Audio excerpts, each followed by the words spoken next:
Olá, seja muito bem-vindo. Eu sou Anderson Silva, fundador do Centro Educacional 7 de Setembro, que hoje é a maior plataforma de cursos gratuitos do Brasil. Aqui você encontrará educação acessível com a melhor qualidade de áudio e vídeo do mercado. Parabéns, você já está inscrito no curso. É muito importante que você permaneça no grupo. Não saia dele. A nossa certificação é completa e reconhecida em todo o território nacional. Quando você solicita o certificado, automaticamente você já adquiriu também o seu e-book completo com todo o conteúdo do curso, que estará disponível para download lá na nossa plataforma, que é exclusiva. Para isso, existe uma pequena taxa, mas fique tranquilo, o certificado não é obrigatório. Todas as aulas são 100% gratuitas. Depois, dá uma conferida lá na imagem do grupo, pois lá temos todos os prazos. Não sabemos quando haverá uma nova turma desse curso. Então, aproveite a oportunidade. Que Deus te abençoe.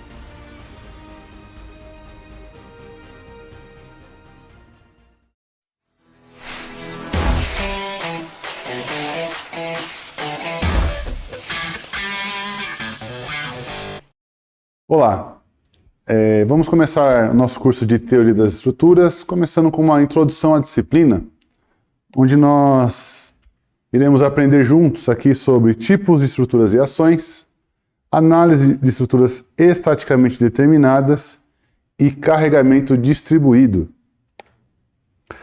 Uma breve introdução: uma estrutura refere-se a um sistema de partes conectadas usados para suportar uma carga. Por exemplo, edifícios, pontes, torres, estruturas de navios e aeronaves, tanques, vasos de pressão, sistemas mecânicos, estruturas de apoio de sistemas elétricos, ou seja, tudo aquilo que nós usamos para suportar ou transferir uma carga de um local para outro é considerado como uma estrutura. De forma mais geral, as estruturas são classificadas, de acordo com o uso que é feito dentro da edificação, principalmente. Dando um enfoque maior para as edificações, nós temos os tirantes, como é possível ver aí na imagem, e aí também a gente pode encontrar eles por perfis diferentes, em forma de ângulo, ou um canal num perfil U, ou simplesmente uma barra ou uma haste. Lembrando sempre a dica de que tirante está sempre relacionado a esforços de tração. Então, toda vez que você ouvir o termo tirante numa estrutura, saiba que aquele elemento está sendo tracionado. E aí, como é que a gente classifica as estruturas, A gente tem, pensando nas vigas, nós temos aí duas formas de representar. Temos aí aqui ao lado a viga com apoio simples, onde você observa, um pino e aí também um rolete, tá certo? Mas essa representação pode ser feita também como está ao lado por triângulos que vão representar a mesma vinculação, onde nós temos a vinculação do lado esquerdo da viga, um apoio fixo, tá certo? E aí do lado direito, esse triângulo com um espaçamento aí, com um vão entre a base e o solo ali, é chamado de apoio móvel, tá certo?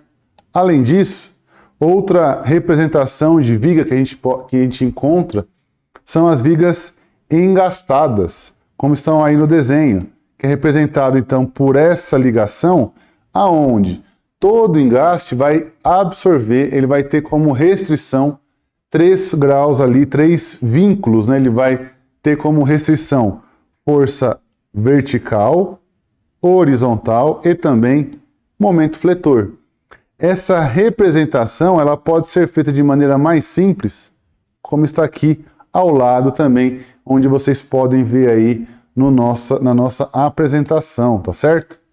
Depois nós temos a viga com apoios fixos, também chamada de viga biengastada. Por que biengastada? A gente chama de biengastada porque é a representação de 2 engastes na viga. Ou seja, essa viga apresenta 6 reações. 3 reações de um engaste, então força vertical, horizontal e momento.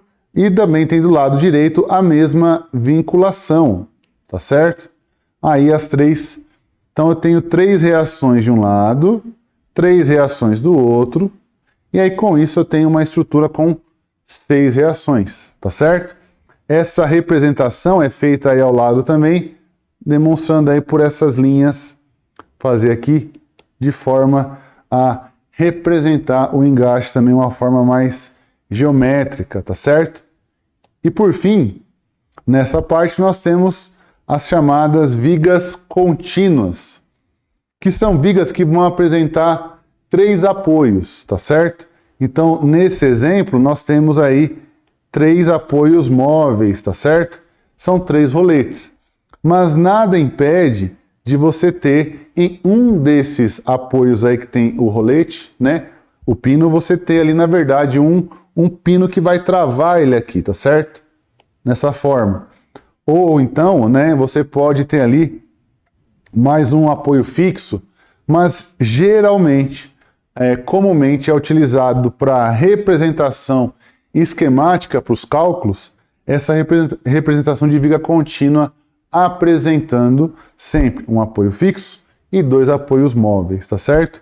E aí do lado esquerdo tá também a representação de forma mais geométrica, tá certo? Por que essa representação dos 2 modos? Algumas literaturas vão trabalhar mais com essa representação. No nosso curso, eu vou trabalhar com a representação à esquerda, por ser uma representação geométrica mais simples e mais intuitiva, como vocês vão observar no decorrer do nosso curso, tá certo? Continuando, nós temos aí as colunas, né? Um elemento também chamado de pilar, né? A gente pode chamar tanto de coluna quanto pilares. E aí a gente percebe que a grande questão aqui de destaque, que merece destaque, que é um elemento na posição vertical, tá certo? Que vai ter sempre como esforços, né? Esforços verticais e ou vão ter junto ali esforços de momentos fletores junto, tá certo? Quando que essas estruturas acontecem? Como o próprio nome já diz, colunas e pilares são os elementos que vão dar suporte para uma outra estrutura que são as vigas que nós vimos nos slides anteriores. E por que aparece esse momento fletor no pilar? Sendo que o pilar é um elemento que vai resistir basicamente à compressão.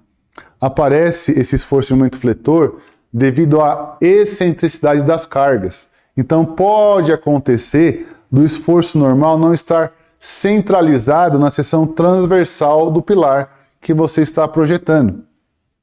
Por essa razão, por ter uma excentricidade, é que surge esse momento fletor no pilar, tá certo? E aí alguns autores vão trabalhar com o termo, aí a definição de viga coluna, tá certo? Ainda nessas classificações, nós temos também casos, situações onde você tem uma combinação de elementos estruturais e os materiais dos quais eles são compostos é conhecido como um sistema estrutural. Então, de maneira mais simples, pense você aí em viga, pilar e laje. Se eu falar viga, pilar e laje, são elementos estruturais. Agora, se a gente comentar sobre viga, pilar e laje de concreto armado, eu estou falando de um sistema estrutural, um sistema construtivo. Uma outra forma é viga, laje, pilar, metálico, um sistema construtivo metálico. Viga, pilar de alvenaria estrutural, sistema construtivo, nesse caso, é alvenaria estrutural. Cada sistema é construído de um ou mais de 4 tipos básicos de estruturas. No caso de pilares de concreto armado, sistema concreto armado, nós temos as vigas, pilares, lajes, muros de contenção, temos torres, silos, enfim, alguns elementos que vão constituir isso. E aqui na imagem nós temos uma treliça. A treliça tem como base os elementos de montante, superior e inferior, banzo, né, a diagonal. Então são os elementos que vão compor a treliça e aí dessa forma, então, se torna um elemento estrutural, tá certo? Continuando, nós temos também os cabos e arcos. Os arcos são elementos que vão suportar, resistir de forma mais preponderante a esforços de compressão. A partir do instante onde eu aplico cargas verticais em um arco, ele vai resistir a esses esforços, transmitindo eles, né? Então, vai comprimindo eles aqui, tá certo? E aí isso vai tracionando também a parte de baixo, tá bom? Como uma reação a isso, os cabos vão tracionar para manter fazendo uma reação ali da compressão que foi causada pela carga vertical. Um outro exemplo que a gente pode observar é justamente nessa ponte estaiada, onde a gente percebe aqui o elemento vertical, tá certo? E a ponte, ela está sendo apoiada, suportada por esses cabos que estão aqui, ó. Tá certo? Esses cabos é que estão dando sustentação para o tabuleiro da ponte. Porque sem esses cabos, essa ponte tenderia a ir para a água, o que mantém ela na altura, no nível ali correto ali para trânsito dos veículos. Esses cabos tracionados, eles que vão dar essa sustentação para essa ponte, tá certo? Pórticos. Pórticos é uma outra estrutura que é uma associação. Pórticos são associações de viga com dois pilares, dois ou mais pilares, né? Então a gente percebe aqui uma ponte rolante. Nessa ponte rolante você tem a viga e você tem o pilar. E aqui no caso é uma estrutura espacial, né? Então você tem a viga na parte da frente, aí tem uma viga lá atrás e aí você também tem os pilares, tá certo? Pórticos são estruturas muito convencionais, muito utilizadas e elas estão no dia a dia mais do que a gente imagina. Como a gente pode observar nessa foto aqui, na entrada ali de Gramado, entradas de cidades geralmente tem pórticos ali que vão tem um aspecto arquitetônico, mas também um aspecto estrutural muito importante. Por quê? Porque a distribuição de esforço é feita de uma maneira mais solidária, né? Então os elementos vão trabalhar de maneira mais solidária do que quando a gente calcula, né, dimensiona as vigas separadas dos pilares e assim por diante, tá certo? Continuando, então nós temos as estruturas de superfície. Superfície, quando a gente pensa em superfície, naturalmente é uma coisa plana. Então nesse composto aqui, nessa estrutura, nós temos elementos aonde você vai ter duas dimensões muito maior que a terceira, tendo em vista que nós estamos trabalhando no ambiente de 3 dimensões, então quando você tem duas dimensões muito preponderantes em relação à terceira dimensão, é configurado como um elemento de superfície, tá certo? E aí, qual que é a particularidade desses elementos? Que uma estrutura de superfície é feita de um material com espessura muito pequena, comparado com suas outras dimensões. Às vezes, esse material é muito flexível e pode assumir a forma de uma tenda ou estrutura inflada de ar, tá? Estruturas de superfície também podem ser feitas de materiais rígidos, como concreto armado. Elas podem ser produzidas na forma de chapas dobradas, cilindros ou paraboloides hiperbólicos, e são conhecidos como chapas finas ou cascas. Se você já viu laje, se você já viu alguma placa, alguma chapa de metal, são elementos de superfície, tá certo? São elementos que ali você vai ter uma flexibilidade maior, justamente porque duas dimensões são mais equiparadas. Então, lajes você vai ter, por exemplo, uma laje maciça 3 por 5 metros, espessura 12, 15, 20 centímetros. Em comparação, 3 metros com 20 centímetros é muito discrepante, é muito distante essa relação, tá? Então se configura aí como elemento de superfície. Chapas metálicas, a mesma coisa. elementos metálicos já são mais delgados, já são mais finos, né? Então, dessa maneira, a gente consegue observar justamente essa característica de um elemento de superfície. Falamos das estruturas, classificamos elas, entendemos como que elas funcionam, onde que elas são utilizadas, o sistema construtivo, quando é que se trabalha, mas nós temos que saber que uma estrutura, ela suporta ou transmite uma carga. E aí, a carga, a gente chama comumente de carga, mas são, na verdade, ações que são causadas na estrutura. Então, a ação de projeto para uma estrutura é comumente especificada em códigos. Então, a gente tem diversas normas que vão trabalhar para caracterizar, para tipificar as cargas, as ações que nós temos, tá certo? Então, a primeira ação que eu quero trabalhar aqui é uma ação que o nome é bem intuitivo, chama-se ações permanentes. Quando a gente fala de uma coisa permanente, é uma coisa que perdura ao longo do tempo, que fica ali ao longo do tempo. Então ela vai consistir basicamente do peso próprio da estrutura, o uso que é feito, o acabamento, o revestimento que você vai colocar na estrutura.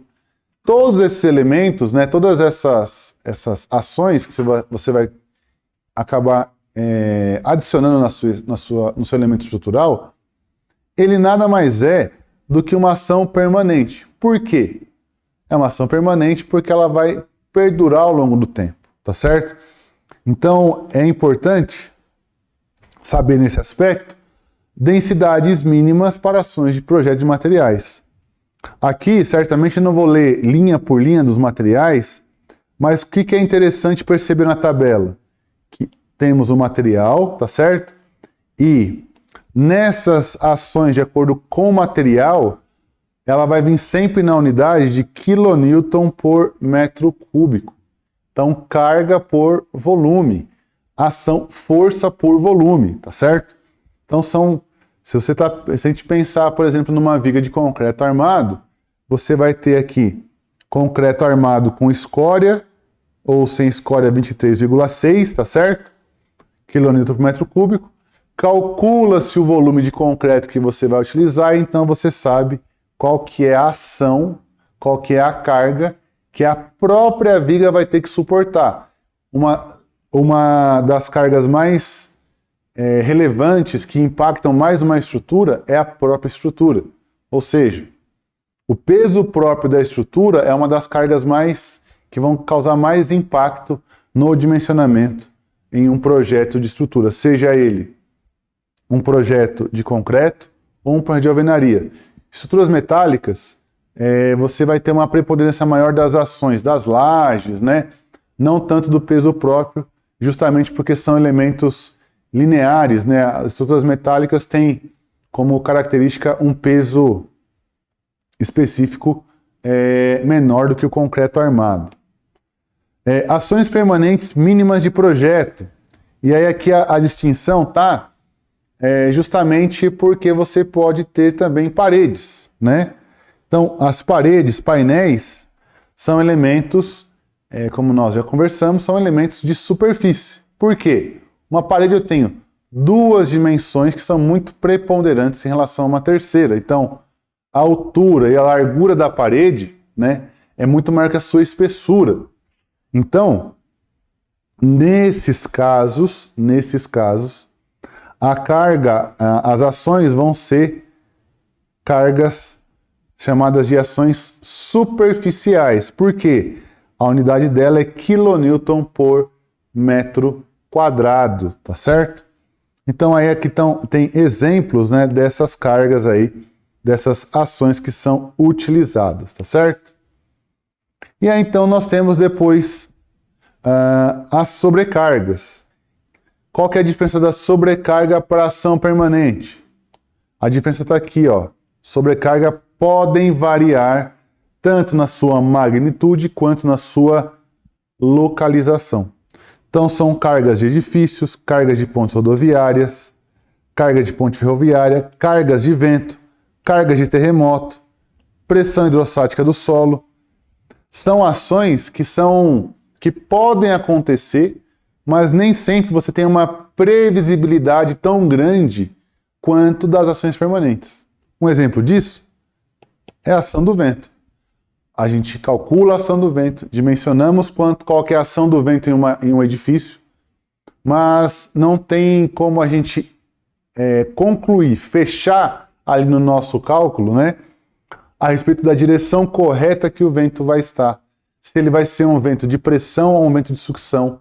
A gente consegue mapear, registrar e aí ter um bom respaldo técnico para inferir sobre uma direção do vento. Mas categorizar, afirmar 100%, assim como é possível fazer com ações permanentes, isso já não é confiável de ser feito. Então aí um exemplo desse caso. Um outro exemplo, carga de terremoto. Por exemplo, no nosso país, nós não temos carga de terremoto. Então essa carga, essa ação, ela quase não é considerada nos projetos. Se você for trabalhar em regiões com grandes sismos, né, na questão de periodicidade, a gente vai ter que considerar, vocês vão ter que considerar já esse cálculo aqui. Se por um acaso, em algum momento, vocês fizerem algum cálculo, né, de um prédio, dimensionar um prédio, por exemplo, no Japão, você certamente vai ter que considerar cargas de terremoto. Pressão hidrostática do solo. Você fala assim, mas onde que eu vou usar isso? Na coisa mais prazerosa num país tropical como o nosso, que são as piscinas. Reservatórios vão trabalhar aí com pressão hidrostática e também do solo, tá certo? Falado das ações, a gente vai entrar agora em análise de estruturas estaticamente determinadas. Como é que a gente determina se uma estrutura ela é possível de ser calculada ou não, tá certo? Então vamos lá. Nesse ponto, é importante a gente pensar sobre estruturas idealizadas. O que é isso? Né? Estrutura idealizada não é uma estrutura que vai ficar apenas no papel, mas são estruturas que a gente vai idealizar no seguinte sentido, de você não considerar necessariamente a forma como a execução vai ocorrer para a realização do projeto. Por que isso? Porque quando a gente idealiza, a gente facilita, a gente viabiliza o cálculo de uma maneira mais rápida e tão efetiva quanto se considerássemos o estado real da execução. Dá um exemplo disso.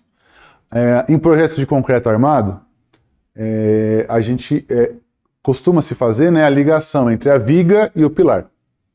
No entanto, quando se faz o projeto, dimensiona a viga e o pilar, é dimensionado eles separadamente e aí depois se calcula a ligação, como que vai se dar, como é que vai configurar a ligação viga-pilar. Então, dentro da viga, a gente calcula a viga separadamente e depois calcula o pilar. A ligação viga-pilar é feita em um outro momento, né, descobrindo quantas barras vão ser utilizadas para fazer ligação, como que vai ser feita essa ligação. Então, essa estrutura idealizada é no seguinte sentido, de facilitar, de discretizar, né, o dimensionamento para que seja mais fácil o processo de cálculo do engenheiro, tá certo?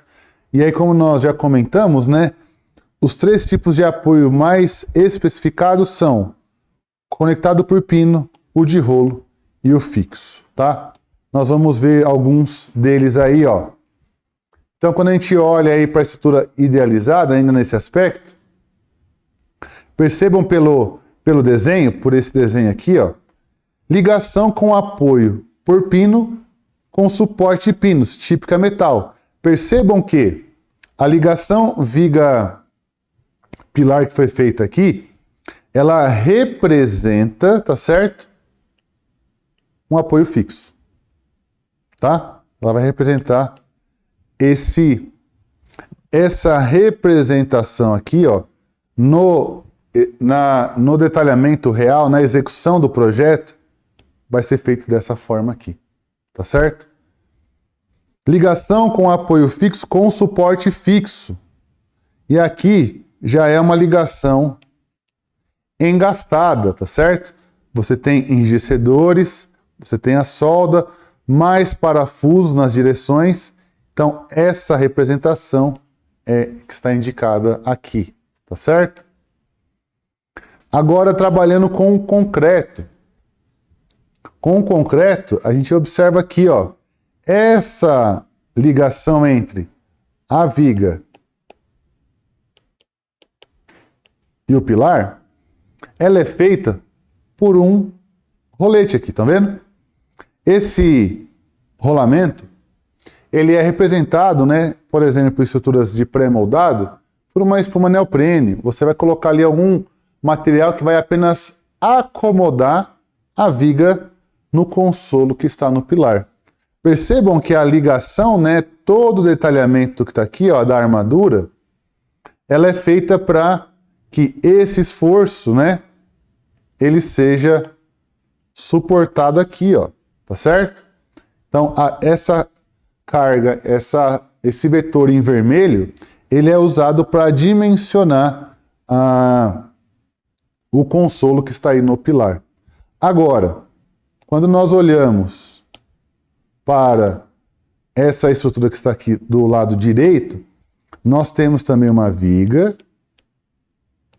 e um pilar. Só que nesse caso, a ligação foi feita de maneira diferente. Por quê? Aqui a ligação foi feita unificando realmente, unindo o elemento viga com o elemento pilar. Ou seja, vai haver aqui uma transferência de esforço da viga para o pilar. Lembra que alguns slides para trás nós falamos sobre a viga coluna, que tinha lá então a carga, né? Você tinha aqui, nós tínhamos o pilar, e aí tinha uma carga concentrada e um momento aplicado. Essa representação aqui, né, de esforço, é para esse caso aqui. Configura-se esse caso. Ah, mas e como é que fica a representação para cálculo? Como é que a gente representa isso?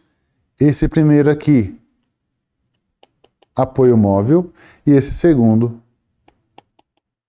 apoio fixo. Tá certo? Então essas são as representações. Então, modelos idealizados usados em análise estrutural que representam apoios por pinos, apoios fixos, nós fixos e nós ligados por pinos. Vamos lá. Tá aqui, ó. A gente tem aqui alguns elementos e como é que eles são representados, tá certo? Então, o tipo de apoio, símbolo idealizado e qual que é a reação que ele vai trazer, tá certo? Aí o número de incógnitas. Então, o importante aqui para a gente conversar e aí ficar clara a ideia aqui da tabela, mais do que ficar lendo aqui, né, cada um dos elementos, é entender como é que funciona a tabela. Nessa primeira aqui vai aparecer o tipo de apoio. Então, o tipo de apoio, como é que é? É o apoio que você vai fazer lá na sua edificação. Qual que é o símbolo idealizado, tá certo? Desse apoio. Qual que é a reação que ele representa e o número de incógnitas que ele vai fornecer. Então, nesse primeiro aqui, ó, cabo leve, elo sem peso, né? Ele tem uma reação aqui, ó, que está aqui representado. Qual o número de incógnitas, então? Uma reação. A reação é uma força que atua na direção do cabo ou elo. E aí isso vai no decorrer dos demais, tá? Rolamento ou balancim, né? Que é o apoio móvel. O apoio móvel vai ser o seguinte, ó. Nós temos aqui no apoio móvel uma força, tá certo? Que ela vai ser sempre perpendicular à superfície que ela está dando apoio. Vamos lá, vamos com calma. Esse exemplo está bem claro aqui, ó, né? Aqui eu tenho um elemento horizontal e aí a força, o apoio móvel vai estar aqui fazendo um ângulo de 90 graus com a superfície, tá certo? Um outro exemplo que a gente pode ver desse caso é quando eu tenho um elemento aqui e o apoio móvel está aqui, ó. Nesse caso, tá certo? Nesse caso, a gente tem que aqui a superfície e a força vai estar nessa direção, tá certo? Então, vamos prosseguindo. Aqui nós temos a luva conectada por pino liso, são outros elementos, são outras configurações do mesmo caso, tá certo? Aqui nós temos vou dar destaque aqui para o nosso apoio número 7, tá certo? Um apoio fixo, aparentemente, não é isso? Só que esse apoio fixo ele está em uma superfície rígida, uma parede, ou em outro pilar, ou ele faz parte de uma laje, né? Por exemplo, as vigas de varanda, a laje da varanda, vai ter essa representação aqui, ó. Tem a força vertical, momento fletor e a força horizontal. 3 incógnitas, tá certo? 3 reações, tá bom, gente? Então, vamos lá. Então, quando superfícies planas como paredes, pisos ou tetos são suportados por um quadro estrutural, é necessário determinar como a carga sobre essa superfície é transmitida para os vários elementos estruturais usados para seu suporte.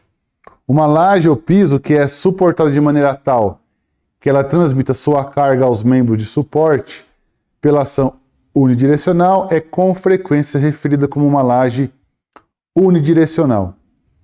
Se é presumido que a carga seja transmitida para as vigas e vigas mestras de suporte em 2 direções, a laje é referida como uma laje bidirecional. O que eu quero dizer com tudo isso aqui? Lembre, pensando nas lajes, né? Temos a laje maciça, que é o caso que está sendo falado tanto no segundo ponto quanto no terceiro. Laje maciça, quando tem uma ação ali em uma direção apenas, a laje é considerada unidirecional. Ação unidirecional, laje unidirecional. Agora, se eu tenho suporte em 2 direções, a laje é bidirecional, tá certo? Essa questão dos quadros aqui fica mais compreensível, fica mais tangível, mais palpável quando a gente pensa realmente numa parede. A parede ela vai ser suportada por um quadro estrutural ali que vai emoldurar, como se estivesse emoldurando ali a parede, e aí a distribuição ela vai acontecer de forma não comportada no sentido de conseguimos prever logo que vemos a parede ali. É preciso lançar em um programa, né, um programa especializado, para que possa se ver como é que se dá a distribuição das forças, das ações nessa parede, nesse quadro, tá certo? Princípio da superposição. Esse princípio, ele vai trabalhar com a ideia de você sobrepor os efeitos. Então é pensar o seguinte, pense você foi no mercado e aí você pegou lá 2 pacotes de açúcar e um pacote de arroz. Pacote de 2 kg de arroz. 2 pacotes de açúcar. Mais 2 kg de arroz, você vai estar ali com 4 kg na mão. E aí depois você caminhou pelo mercado e ainda pegou ali mais 2 pacotes de feijão, 2 pacotes de meio quilo de feijão. Quantos quilos você vai ter no total? Você vai ter 5 quilos. Mas quanto que você está segurando ali nos seus 2 braços, você pode fazer o cálculo de quanto cada braço suporta, calculando, né, os 5 quilos e aí dividindo para os dois braços ali, então seria 2,5 kg para cada braço. Outra forma de fazer isso é dividindo, né, segmentando de acordo com o tipo de peso que você pegou. Então você vê quanto do açúcar foi para cada braço, quanto do arroz foi para cada braço, do peso, quanto do feijão foi para cada braço. Quando você faz esse cálculo por etapas, é o que é chamado aí de princípio de superposição de efeitos, tá certo? Então, e aí isso é utilizado, né, dentro da análise de estruturas, quando a gente vai estudar, né, vai calcular, vai obter, vai descobrir os diagramas de esforços solicitantes de estruturas hiperestáticas. Então, quando chega nessa fase, é que a gente então consegue utilizar desse princípio, que ele é muito útil para descobrir as reações e como é que se distribui as ações numa estrutura hiperestática. Mas para a gente falar de estruturas hiperestáticas, antes é preciso rememorar o que são equações de equilíbrio. Equações de equilíbrio são as equações que vão tornar, né, a nossa estrutura estável nas possíveis direções que ocorrem no nosso plano real, né? Então, nós temos somatório de fx igual a zero, somatório de fy igual a zero, somatório de forças no eixo z também igual a zero. Além do somatório de forças em cada uma das direções, é necessário fazer o somatório de momento em cada direção. E todos esses valores têm que ser igual a zero. Por que igual a zero? Porque nós estamos trabalhando com o princípio da estática. Estática é que fica parado. Então, todas essas ações, todos esses somatórios de forças devem ser iguais a zero. Lembrando lá que a gente falou das estruturas idealizadas, né? Quando a gente trabalha numa estrutura plana, como essa daqui, por exemplo, uma estrutura bem simples aí, L1 e L2 aqui, uma carga P, essa representação aqui, então essa estrutura que nós temos idealizada aqui, uma viga biapoiada com uma carga concentrada, vai trabalhar com as seguintes equações. Somatório de Fx, somatório de Fy e somatório de momento fletor no eixo Z. Não vai ter nesse caso, tá certo? Não vai ter nesse caso somatório de Fz, somatório de My e somatório de momento em X. Caso fosse trabalhar com essa viga na situação real de projeto, eu teria que fazer os 6 cálculos, tá certo? Então só aí uma exemplificação do que nós discutimos aí, apresentei nos slides anteriores. Então as equações de equilíbrio vão aí ser basicamente para o nosso curso, tá?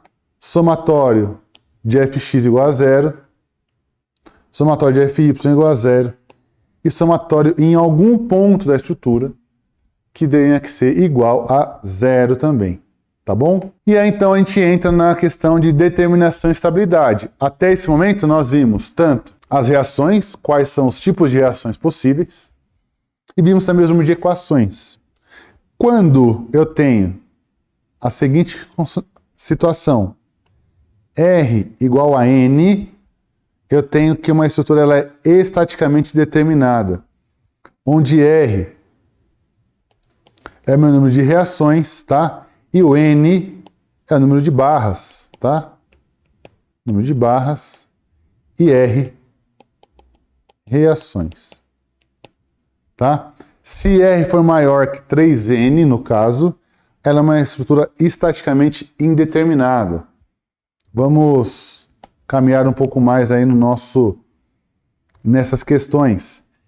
O que é uma estabilidade, no caso? Duas situações podem ocorrer em que as condições para a restrição apropriada não foram atendidas. Vamos lá.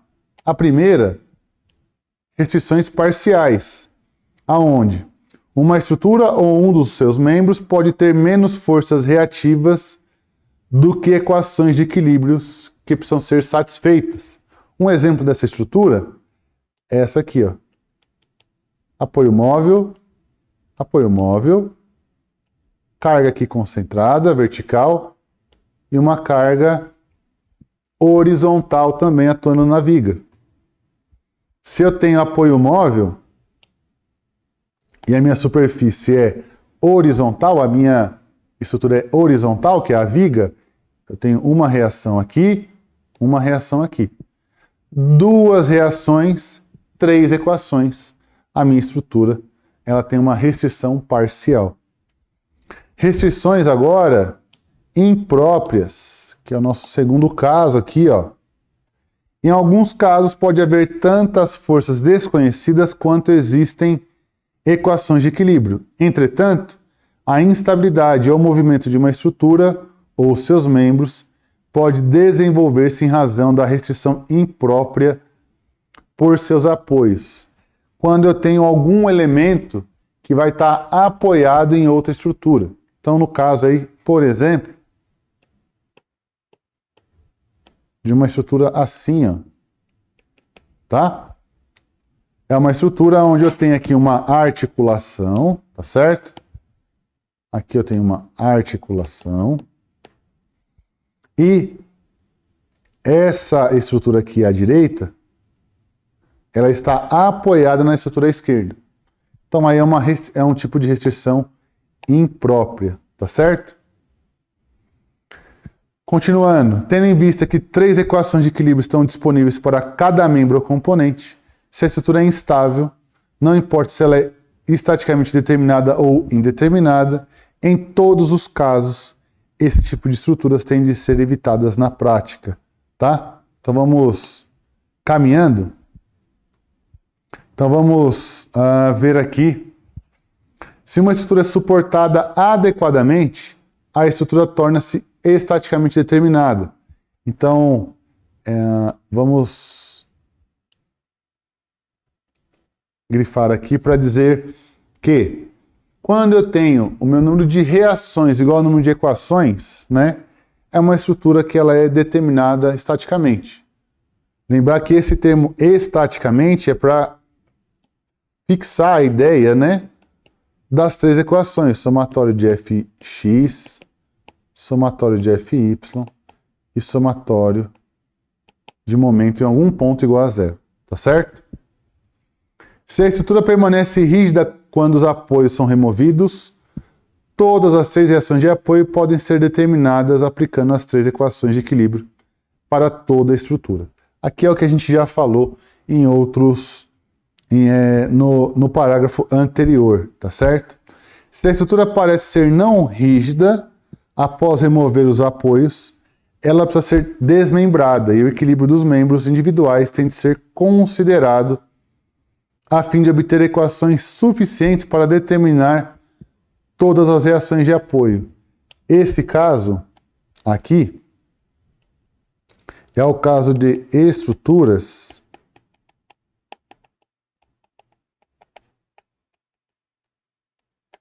hiperestáticas, tá certo? Que nós vamos ver como é que a gente descobre quando uma estrutura é hiperestática e quando que ela é isostática, tá certo? Vou fazer dois exemplos do que a gente acabamos de ver no slide anterior, a respeito de como determinar uma estrutura isostática e como é que determina uma estrutura hiperestática, tá? Um exemplo bem simples aqui.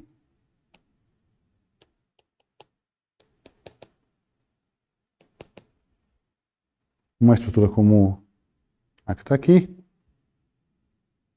Uma carga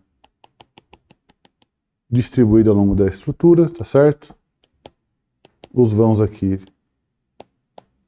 L1, L2, um vão qualquer e uma carga que é aplicada aí em toda a viga. Uma viga contínua, como é que a gente classifica essa estrutura? Vamos lá.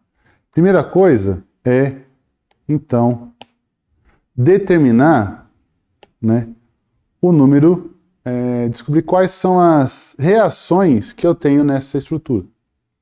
Como aqui eu tenho um apoio fixo, eu tenho duas reações. Tá certo? Uma reação, duas. Por ter um apoio móvel, eu tenho mais uma reação aqui, outro apoio móvel, outra reação aqui. Então, qual é o meu número de reações? Eu tenho duas reações, uma reação e uma reação. Tá certo?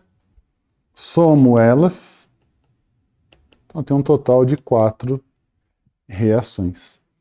Agora, quantas equações de equilíbrio nós temos? Sempre equação de equilíbrio eu tenho que partir de no mínimo, tá? No mínimo 3. 3 equações, que são somatório de fx igual a 0, somatório de fy igual a 0 e somatório de momento em algum ponto da estrutura também igual a 0. Tá certo? E aí eu vou comparar os dois valores.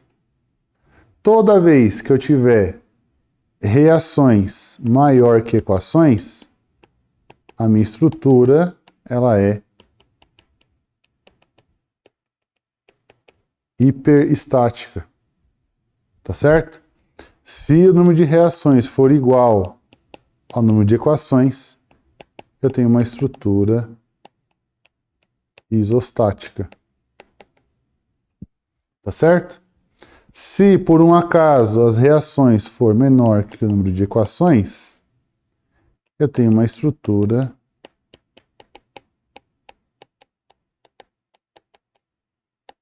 hipostática. Tá certo? Então, nesse caso aqui que a gente acabou de resolver, a nossa estrutura ela é hiperestática.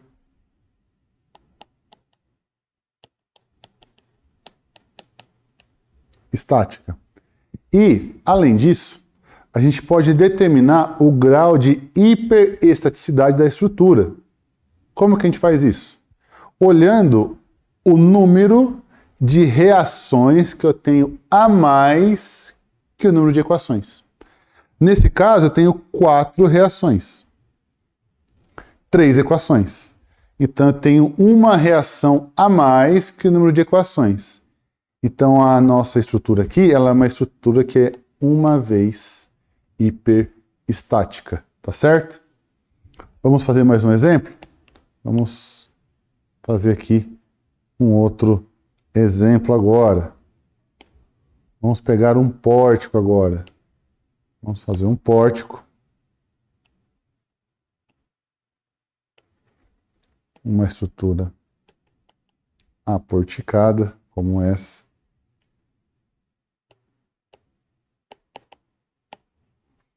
Com as cargas aqui atuando. Carga de qualquer tipo, tá? Percebam que a carga ela não importa muito na questão de para a classificação da estrutura.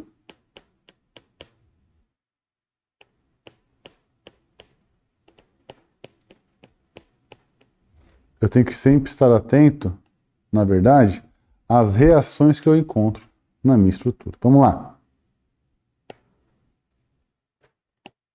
Então, nesse caso, eu tenho aqui um engaste. O engaste são 3 reações já. Certo? E aqui eu tenho um apoio fixo. 2 reações. No engaste, quais são as reações? Reação vertical, horizontal e momento fletor. No apoio fixo, reação vertical e horizontal. Tá certo? No caso, eu tenho, então, um total de 5 reações. 3 equações. Isso implica, então, que a minha estrutura ela é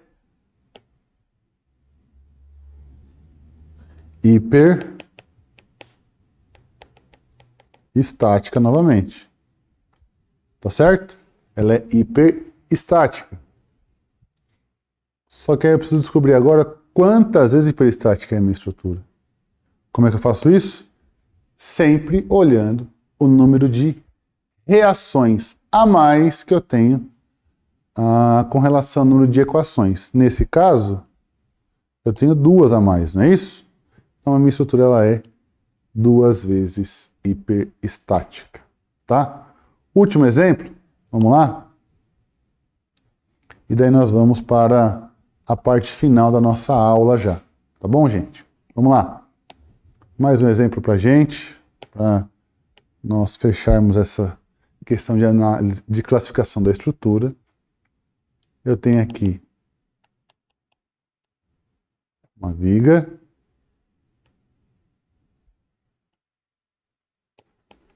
E aqui assim. Tá certo?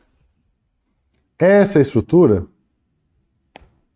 apresenta para nós, né? Aqui é o engaste, então reação vertical, horizontal e momento fletor. Apoio móvel, lá na extremidade, aqui, então uma reação. Então eu tenho 3 reações aqui, não é isso? E aqui eu tenho uma reação. Certo? Só que eu tenho... Qual que é o nosso padrão de número de equações? 3 equações. Certo? Então, olhando 4 reações, 3 equações, a estrutura seria uma vez hiperestática.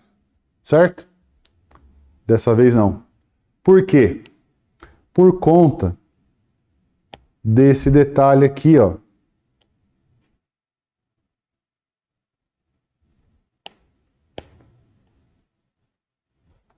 Essa simbologia, tá?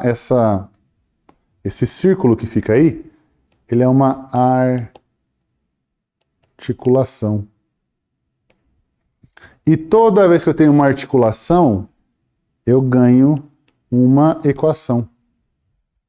A articulação vai me dar sempre mais uma equação. Ou seja, o número de equações que era 3, agora virou 4 equações.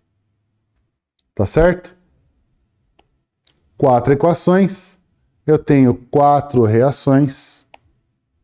Então, reações igual ao número de equações. Então, eu tenho uma estrutura isostática. Tá certo?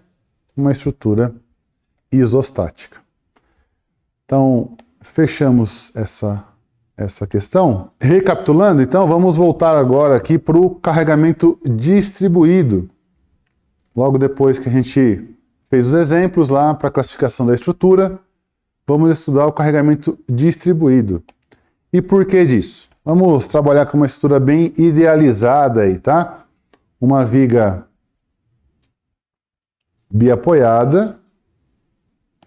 É uma viga biapoiada com carregamento uniformemente distribuído ao longo de toda a viga, tá certo? Então a gente tem aqui, de forma bem simples e objetiva, né, temos um apoio fixo, 2 reações, tá certo? Reação vertical e horizontal, e aqui uma outra reação vertical. Então essa estrutura ela é isostática, tá certo? Mas o que eu quero trabalhar com vocês aqui é como que a gente encontra, né, um valor, um parâmetro que vai ser utilizado no decorrer do nosso curso, tá certo? Então vamos lá. Se a gente fosse fazer o corte de acordo com os conceitos de resistência dos materiais, nós teríamos algo parecido com o que está aqui à direita, tá certo? A viga, uma carga Px ali, e aí ela aplicada num vão X, em que o corte dela vai valer de 0 a L, tá? Então vamos primeiramente calcular as reações de apoio. Colocando o nome aqui, ó, ponto A, ponto B. Somatório de momento no ponto A igual a 0 é o seguinte, vamos lá. Aqui eu tenho VB, então eu tenho VB vezes L, a distância da força VB até o ponto A é o L total que está aqui. ele faz o giro, nesse caso, o giro que a viga, que a força VB vai fazer em relação ao ponto A é no sentido anti-horário. Giros no sentido anti-horário são sempre giros no sentido positivo, tá certo? Depois eu tenho, travando o ponto a força ainda de P kN, a força P lá, que é uma força distribuída, que ela vai ser, então, causar momento no ponto A, P vezes L sobre 2, igual a zero. Isso vai retornar para nós, né? Isso vai retornar que o VB é PL sobre 2, tá certo?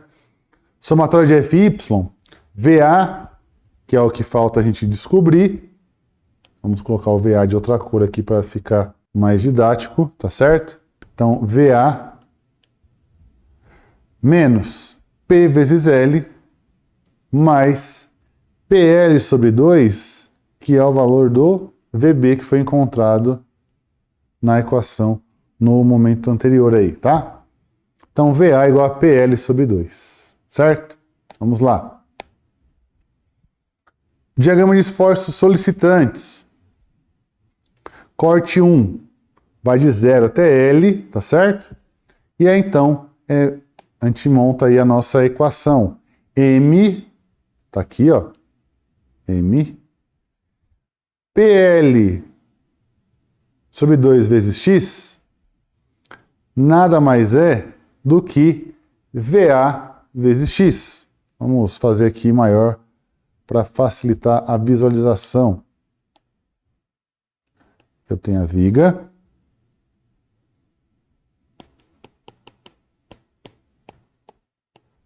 Com a carga distribuída P.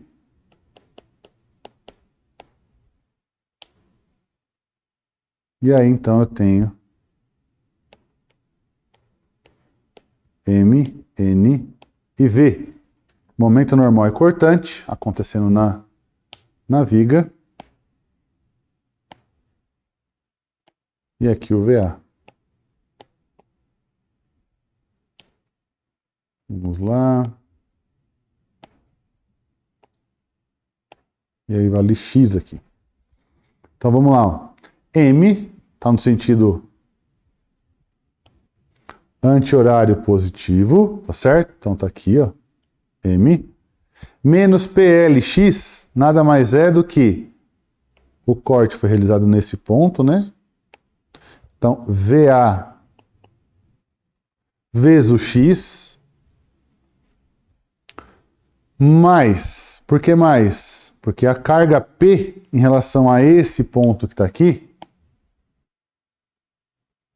ela faz um giro, nesse caso, um giro também anti-horário, tá certo? Como pode ver aí pelo desenho. Esse giro anti-horário também ele vai ser positivo, mais P vezes X sobre 2. Dessa forma, a equação do momento fletor, que nós vamos chegar, vai ser igual a PLX sobre 2 menos PX sobre 2. E a equação da cortante do V igual a PX menos PL sobre 2. P vezes X vem da força P aqui multiplicada por X, e VA é esse valor de PL sobre 2 é o valor do nosso VA. Tá bom? Vamos lá então. Resolvendo a equação para o corte, né, para o intervalo que ela vale, nós temos aí que o intervalo é de 0 a L. Então, x igual a 0, m igual a 0, e o v igual a PL sobre 2. Para x igual a L, m igual a 0, e o v menos PL sobre 2. No entanto, a equação do momento é uma equação de grau 2, porque ela é, vamos lá, m é igual a PLx sobre 2 menos px quadrado sobre 2. Ela se configura como uma equação de grau 2 por conta desse índice quadrado aqui. Então, nessas situações, é importante calcular a derivada do momento em relação a x. E aí, então, dessa forma, a gente encontra o valor de x igual a L sobre 2, aonde, né, a derivada do momento em relação a x é igual a zero. E por que isso é importante? Vamos lá. Vamos para o nosso próximo slide. Vamos aqui. Para o nosso próximo slide, a gente percebe que quando x é igual a L sobre 2, x igual a L sobre 2, surge um valor de momento igual a PL quadrado sobre 8. Ou seja, quando a derivada do momento é igual a zero, isso quer dizer que o momento é igual a PL quadrado sobre 8. No entanto, dm dx pode ser tanto a equação da cortante, quanto pode ser igual a zero, né? Se resolver isso aqui dentro de um sistema, né, trabalhar com a relação entre as duas relações diferenciais, eu descubro que V é igual a zero. Por que isso é importante? Vamos lá agora. Então, eu tenho duas informações aqui que são importantes para você guardar já nessa etapa da aula aqui. V igual a zero e o M igual a PL quadrado sobre 8. Quando que o V é igual a zero? Quando eu junto, né, eu trabalho com as duas relações diferenciais, de que dm dx é igual a V e dm dx também é igual a zero, certo? Vamos lá. Nós temos, então, essa configuração aqui, gente, ó. E aí isso é importantíssimo para o restante do nosso curso. Aqui na representação, temos o DEC, que é diagrama de esforço cortante, e DMF, diagrama de momento fletor, tá certo? Momento fletor, pelas equações, nós vimos que para x igual a zero, o momento é zero, e para x igual a L, o momento também é zero.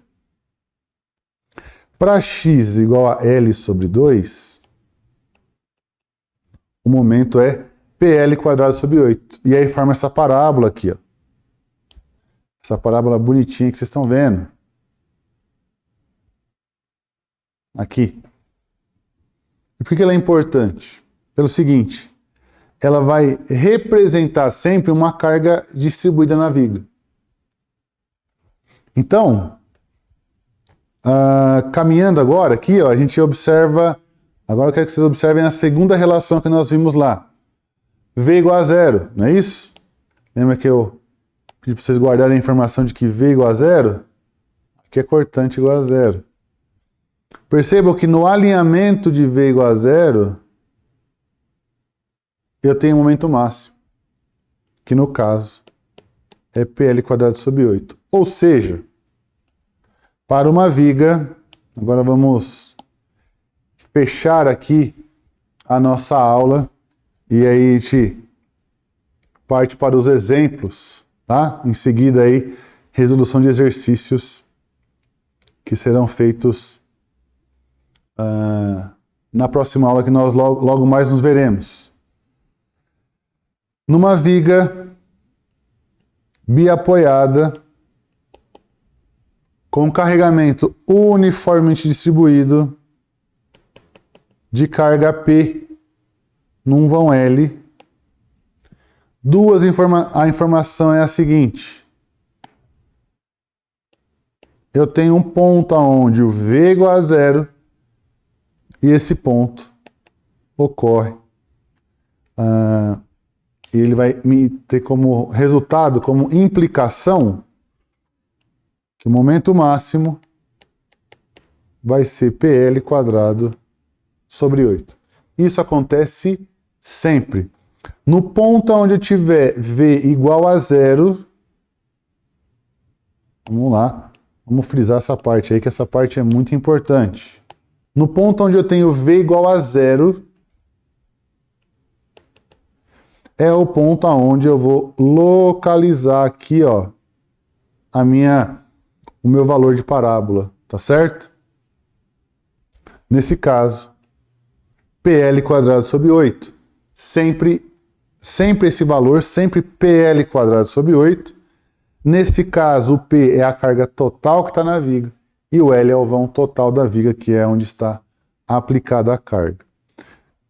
Plotado esse ponto aqui, eu consigo então desenhar a parábola realmente aqui, tá certo?